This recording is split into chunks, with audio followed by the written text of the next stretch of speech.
Assalamualaikum warahmatullahi wabarakatuh. Perkenalkan, saya Hafsah Maimunah. Di sini saya akan menjelaskan topik 1 dari mata kuliah komputer akuntansi, yaitu aplikasi akuntansi menggunakan Microsoft Excel. Siklus akuntansi, yang pertama itu pengertian akuntansi itu suatu proses atau transformasi data akuntansi menjadi informasi akuntansi atau sering disebut dengan laporan keuangan. Proses transformasi data akuntansi ini dilakukan melalui beberapa tahap, sehingga tahapan tersebut menjadi suatu siklus yang disebut dengan siklus akuntansi. Siklus akuntansi secara sederhana dapat digambarkan sebagai berikut. Yang pertama itu kita dari bukti transaksi, kita bisa menjurnal, lalu memindahkan ke buku besar, dan output yang terakhir laporan keuangan. Bisa juga langsung ke buku besar pembantu, dan yang terakhir laporan. Perbedaan akuntansi manual dengan akuntansi komputerisasi. Yang pertama, kalau akuntansi manual itu semua pekerjaannya mulai pencatatan, pengikhtisarannya dilakukan oleh manusia.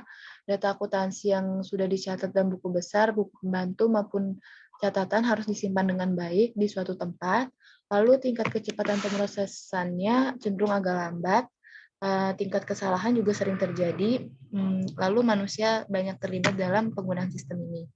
Kalau akuntansi komputerisasi, itu tuh kecepatan pemroses sama berinteraksinya cenderung lebih cepat, tingkat kesalahannya juga jarang terjadi, laporan yang dihasilkan lebih cepat, menghasilkan informasi dan laporan keuangan multidimensi, data akuntansinya sudah dicatat dan dapat disimpan dengan baik di suatu dokumentasi. Lalu semua data dapat dilakukan secara otomatis. Siklus akuntansi program aplikasi, akuntansi Microsoft Excel, siklusnya itu tidak jauh beda dengan siklus akuntansi manual sama dengan Excel. Soal inputnya itu yang pertama ada bukti transaksi, prosesnya jurnal, kalau komputer dia langsung ke buku besar, lalu outputnya tuh menghasilkan laporan keuangan, laba rugi, neraca, laporan perubahan modal, dan lain-lain. Menu dan fungsi yang digunakan dalam Microsoft Excel untuk program akuntansi itu contohnya sebagai berikut. Yang pertama ada menu data for. Menu ini digunakan untuk membantu penggunaan memasukkan data ke dalam format yang telah disiapkan. Lalu ada menu data filter atau advanced filter. Ini tuh untuk mencari data berdasarkan kriteria yang diinginkan dari suatu kumpulan data yang tersedia atau data query. Yang ketiga, ada menu format cell column hide untuk menyembunyikan kolom data yang tidak dibutuhkan dalam tampilan data. Fungsi sum untuk menjumlahkan nilai pada suatu range, logika if untuk menentukan keputusan berdasarkan kondisi atau syarat tertentu. Lalu ada fungsi aritmatika untuk membuat formula yang berkaitan dengan kalkulasi data yang akan diproses. Fungsi pembacaan tabel lookup untuk membaca suatu nilai yang ada pada suatu range dengan tabel yang digunakan. Persiapan awalnya itu sebagaimana dengan komputer lainnya, Microsoft Excel juga akan menghasilkan otomatis siklus akuntansi. Dalam pembahasan ini, contoh aplikasi yang akan dibuat adalah aplikasi akuntansi untuk perusahaan dagang. Itu pertama ada menu utama atau home, menu akun, kode bantu, jurnal umum, buku besar pembantu, buku besar, neraca lajur, laba rugi, dan neraca. Yang pertama, menu utama. Menu utama ini berisi link untuk sheet yang akan dibutuhkan dalam proses akuntansi seperti sheet akun, jurnal, buku besar, jurnal penyesuaian, neraca, laporan laba rugi, dan lain-lain. Tutorial membuat menu utama itu yang pertama pilih latar belakang dengan cara insert, lalu kita klik shape untuk menu yang dibutuhkan, lalu di shape-nya itu kita akan tulis nama menu yang akan dibutuhkan. Langsung aja kita praktekkan, kita buka Excel. Nah, di sini kita udah ada di menu utama. Yang pertama kita cari background dulu. Di sini saya pakai ini. Lalu background-nya kita sesuaikan.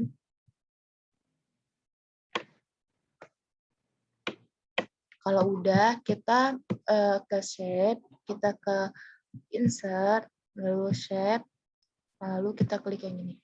Ini juga sesuai yang kita mau. boleh nggak harus kotak, boleh lonjong, boleh segitiga, terserah. Lalu kita klik Excel, kita klik judulnya dulu, yaitu Excel Accounting.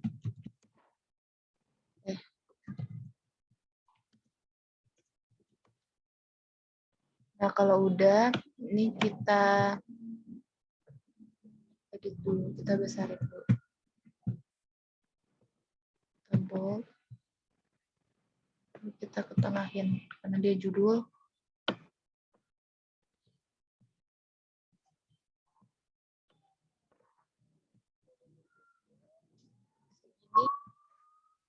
Udah. Nih, ini kan kita udah judulnya, lalu kita ke shape lagi. Ini untuk nama PT-nya. Ini juga sesuai selera, mau yang gimana.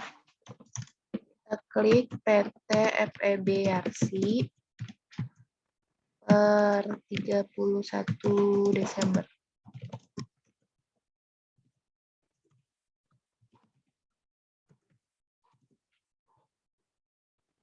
(2020). Lalu kita edit, kita besarkan.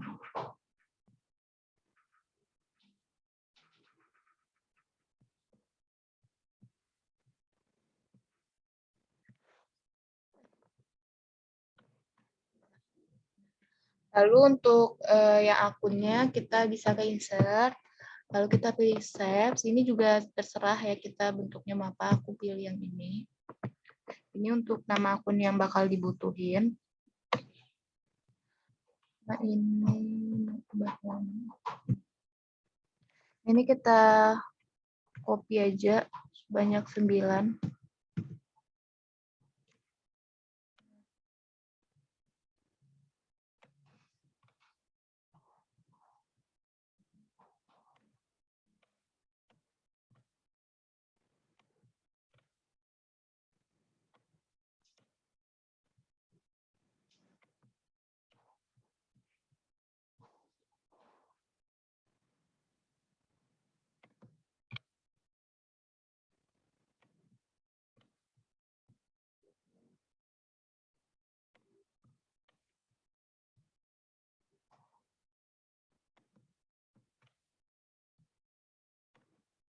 Nah, kalau udah, ini kita klik aja nih apa yang bakal kita butuhin. Contohnya tuh kayak akun, kode bantu, jurnal, lalu di sini buku besar, baru itu buku besar pembantu,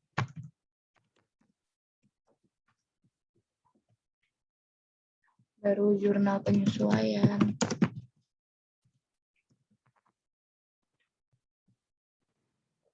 baru neraca lajur,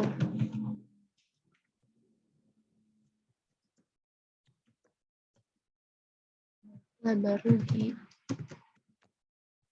terakhir neraca. Ini kita edit juga bisa nih tulisannya, diedit, dibesarin, lebih ketengahin biar bagus.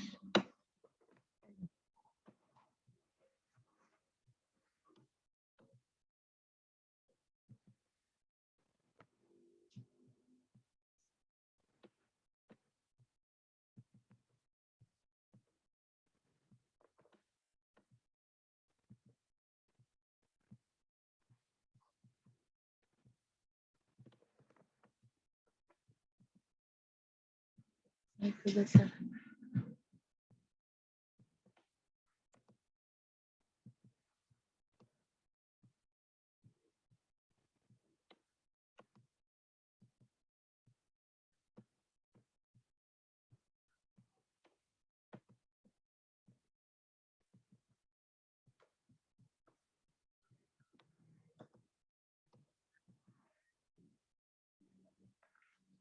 Nah, kalau udah, ini nih kita bisa fungsi utama itu salah satunya untuk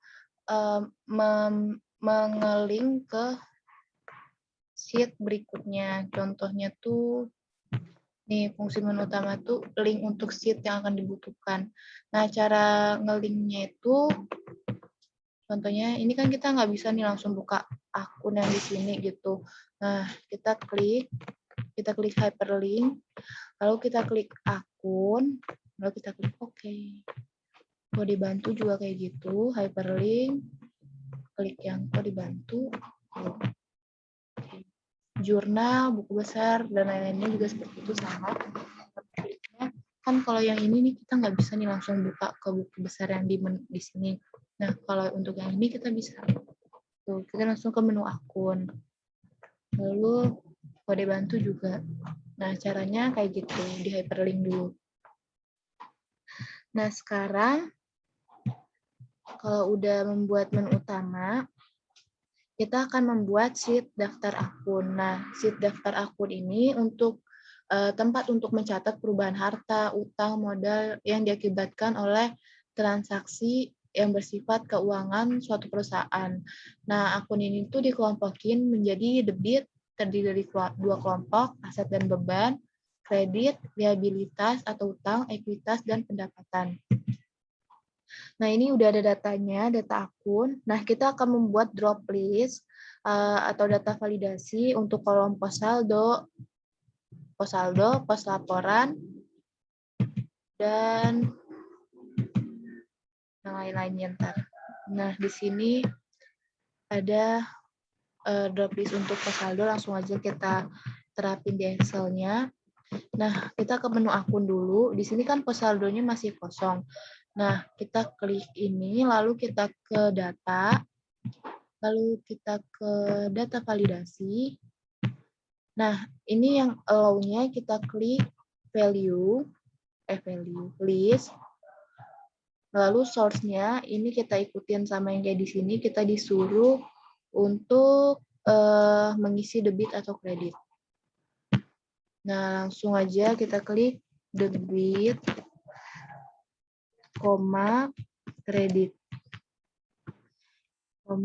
strip. Ini nggak harus koma, di beberapa laptop juga bisanya menggunakan titik koma. Lalu kalau udah itu kita ignore banknya, kita unchecklist. Kalau udah kita klik OK, udah deh. Di sini kita klik aja debit, baru kita copy untuk ke bawah sampai ke beban lain-lain. Nah, tapi itu di sini kan nggak semuanya ada di kolom debit. Nah, jadi untuk yang kolom kreditnya ini kita ganti, contohnya di akumulasi penyusutan kendaraan ini kita ganti jadi kredit. Lalu ini juga akumulasi penyusutan kantor kita ganti jadi kredit. Lalu utang dagang kita ganti kredit. Modal juga ganti kredit. Ini juga ganti kredit.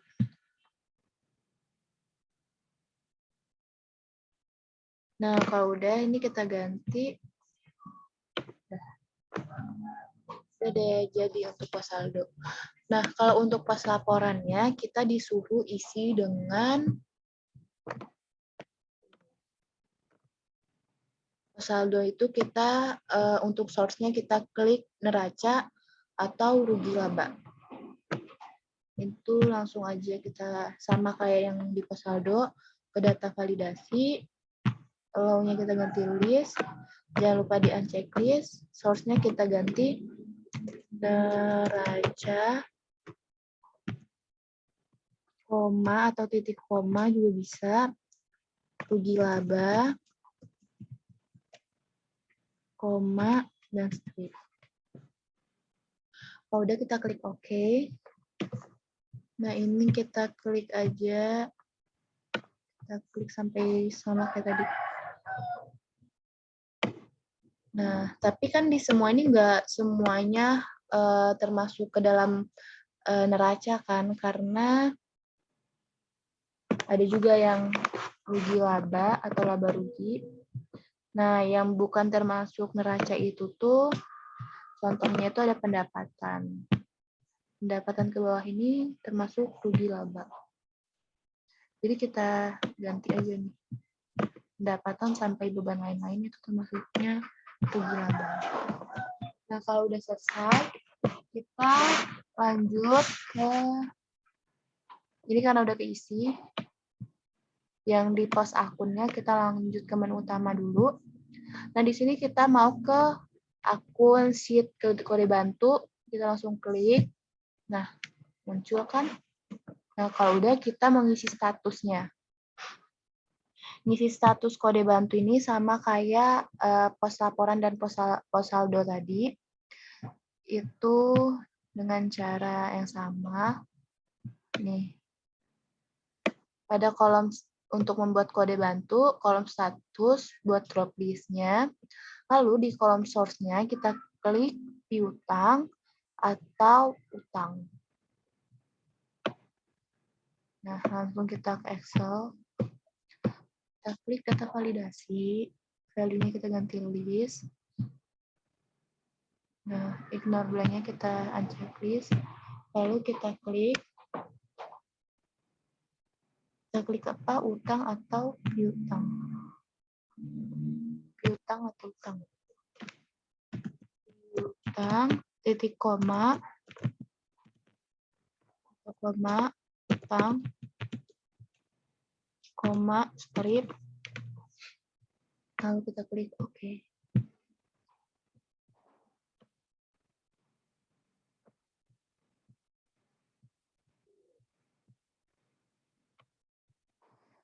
Tapi kan di sini nggak semuanya termasuk piutang. Ada beberapa yang termasuk utang. Contohnya itu kayak Rafifah.